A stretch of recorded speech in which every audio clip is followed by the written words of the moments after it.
Swinging between the skyscrapers of New York City, Spider-Man was protecting the city from evil as usual.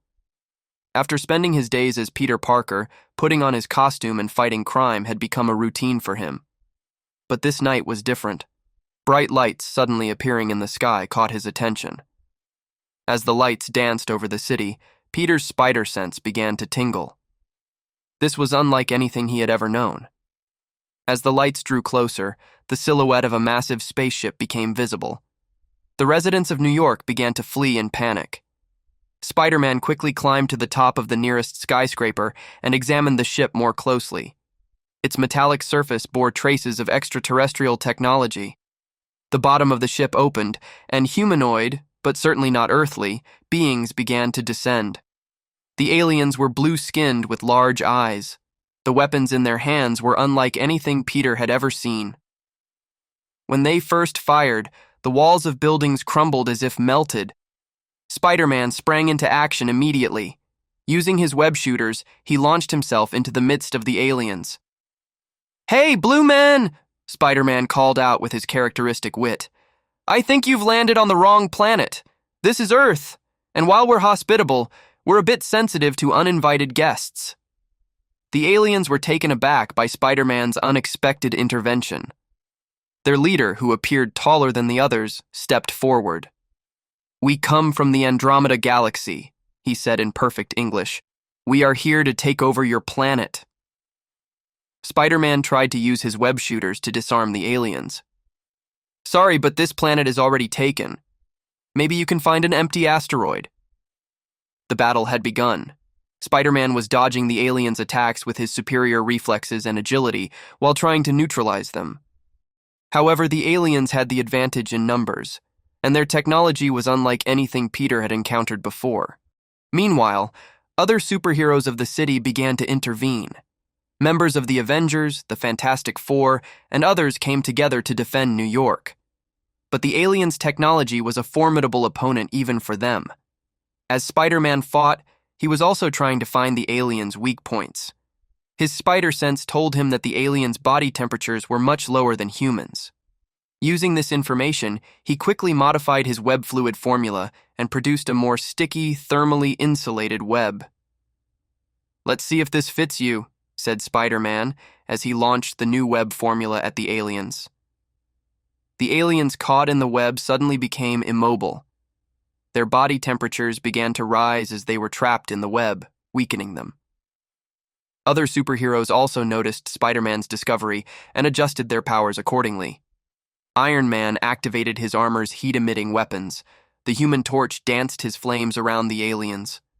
Slowly, the balance of the battle began to shift. However, the alien leader was not willing to accept defeat. He returned to his ship and activated a giant weapon. The weapon was powerful enough to destroy the entire city. Spider-Man held a quick strategy meeting with the other heroes. "We need to trap them in their own ship," he said. "If we can disable the ship, they'll be stranded here and may be forced to negotiate." The plan was immediately put into action. Spider-Man began to seal the ship's entrances and exits using his web shooters. Iron Man and other flying heroes targeted the ship's engines and weapon systems. The heroes on the ground continued to fight the remaining aliens. The battle lasted for hours. The streets of New York were reduced to rubble, but humanity resisted. Finally, the alien ship was heavily damaged and rendered inoperable. Their leader was forced to surrender. Spider-Man confronted the alien leader. "Now it's time to explain why you're here and what you really want," he said. The alien leader sighed. "Our planet is dying," he explained. "Our resources are depleted, and we were looking for a new home. The reason we attacked was that other species we encountered before rejected and fought us." Spider-Man thought for a moment. "I understand," he said. "But trying to take over a planet isn't the best way to ask for help. If you had come peacefully, maybe we could have helped you." At these words, the alien leader and others looked at each other in surprise. "You would have helped? But we attacked you." "Yes, and that wasn't very nice," said Spider-Man. "But we too once wondered if there was life on other planets when we first ventured into space. Now you're here, and maybe this is an opportunity to build a bridge between our species." Long negotiations began between the aliens and world leaders. Spider-Man and other superheroes took on the role of mediators in these talks. Finally, an agreement was reached. The aliens were given permission to establish a colony on Mars. In return, they agreed to share their advanced technology with humanity. Months later, Peter Parker boarded a spaceship to visit the new alien colony on Mars. As he left Earth, he took one last look at New York. The city still bore the scars of the battle, but it was also being rebuilt, this time stronger and more durable thanks to alien technology. As they progressed through space, Peter was lost in thought. This adventure had taught him and all of humanity a lot. Despite their differences, the two species had been able to find common ground. Perhaps this was true heroism, being able to make peace as much as fighting. When they arrived on Mars, Peter put on his costume and waited at the colony's gate. When the door opened, he faced the aliens who were once enemies. Now he was smiling as he greeted them. "Welcome," said the alien leader, extending his hand. Spider-Man shook the hand and replied, "Thank you. I guess we're really neighbors now." This moment was the beginning of a new era. Humans and aliens began working together to terraform both Mars and other planets. Problems on Earth also began to be solved thanks to alien technology. Climate change, the energy crisis, and even some diseases were now things of the past. Peter Parker still occasionally swung between spiderwebs in New York, but now his missions encompassed not just the city, but the entire galaxy.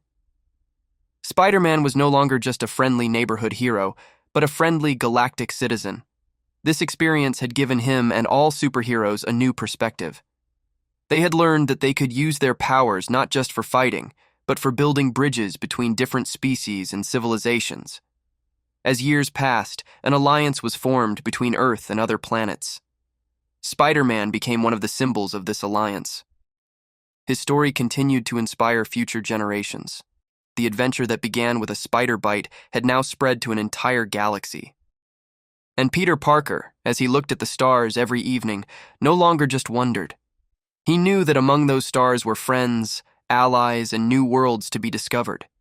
Yes, he still carried a great responsibility, but now he had a family spread across the galaxy with whom he could share this responsibility.